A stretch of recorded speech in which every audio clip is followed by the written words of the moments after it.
విదుర నీతి గురించి మనం వినే ఉంటాం. మహాభారతంలో ఈ విదుర నీతికి ప్రత్యేకమైన ప్రాముఖ్యత ఉంది. ధృతరాష్ట్రుడికి మంత్రిగా పనిచేసిన విదురుడు అర్ధనీతి రాజనీతి శాస్త్రాల్లో మహానిపుడు. అలాగే ఇతను పాండవ పక్షవాతి కూడా. ఇతని పుట్టుక కూడా విచిత్రమైనదే. కృష్ణ ద్వైపాయన వ్యాసుని పుత్రుడే విదురుడు.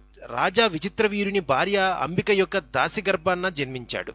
గుడ్డివాడైన ధృతరాష్ట్రునికి మంత్రి కూడా విదురుడే. ఆయన నోటి నుండి వెలువడిన ప్రతి నీతి మాట లోక ప్రసిద్ధంగాంచి విదుర నీతిగా నిలిచిపోయింది. మరి విదురుడు ఏం చెప్పాడు, ఆ నీతులు ఏంటి, ఇప్పుడు మనం తెలుసుకుందాం. మనిషి తనను లోకులు నిందించే పని చేయక లోకహితమైన కార్యాలే చెయ్యాలి.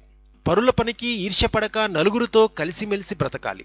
కోపం పొగడ్తలకు పొంగిపోవడం గర్వించడం కూడా తగదు. ఎంతటి ఐశ్వర్యమున్నా అసంతృప్తి దురాభిమానం ఏ పని చేయకపోవడం దూర్జన లక్షణం అవుతుంది. తనను పాలించే రాజును లోకాన్ని రక్షించే భగవంతుణ్ణి కట్టుకున్న భార్యను బంధువులను సముచితంగా ఆదరించకపోతే ఏ కార్యం కూడా సత్ఫలితాన్ని ఇవ్వదు. అవివేకులు తమను ప్రేమించే వారిని వదిలి ద్వేషించే వారి వెంట పడతారు. ఎదుటివాడు బలహీనుడని తెలిసినా వారిని హింసిస్తారు. ధనము విద్య వంశము మంచివారికి గౌరవాన్ని అనుకోను కలిగిస్తే చెడ్డవారికి మదాన్ని గర్వాన్ని కలిగిస్తాయి. కానీ బాణం శత్రువుని గాయపరచవచ్చు లేక తప్పిపోవచ్చు. కానీ ఒకని నీతి శత్రువుని నాశనం చేస్తుంది. తాను ఒక్కడే తినడం, అందరూ నిద్రిస్తున్నప్పుడు ఒక్కడే ఆలోచించడం, ఒంటరిగా ప్రయాణం చేయడం మంచిది కాదు.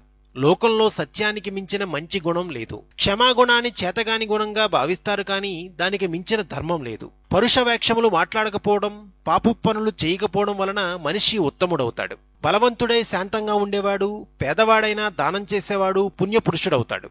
న్యాయార్జితమైన ధనాన్ని అర్హులకు ఇవ్వకపోవడం, అనర్హులకు ఇవ్వడం వలన కూడా కీడు కలుగుతుంది. పరస్త్రీ వ్యామోహం, మద్యపానం, వేటాడడం, పరుష భాషణం, వృధాగా ధనమును ఖర్చు చేయడం, పోట్లాడడం వంటివి సప్త వ్యసనాలని పండితులు చెప్తున్నారు. కనుక వాటి జోలికి మనం వెళ్ళకూడదు.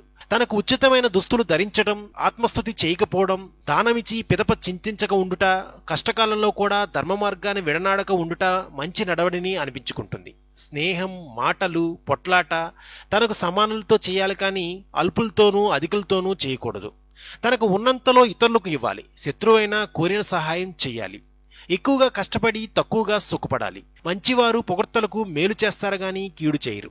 ఈ విధంగా విదురుడు ధృతరాష్ట్రుడికి చెప్పిన సూక్తుల సారమే విదురనీతి. విదురనీతి ఎంత ప్రాముఖ్యత పొందిందో ఈ రోజు నిత్య జీవితంలో అవలంబించడానికి కూడా అంతే ఉపయోగకరమైనది.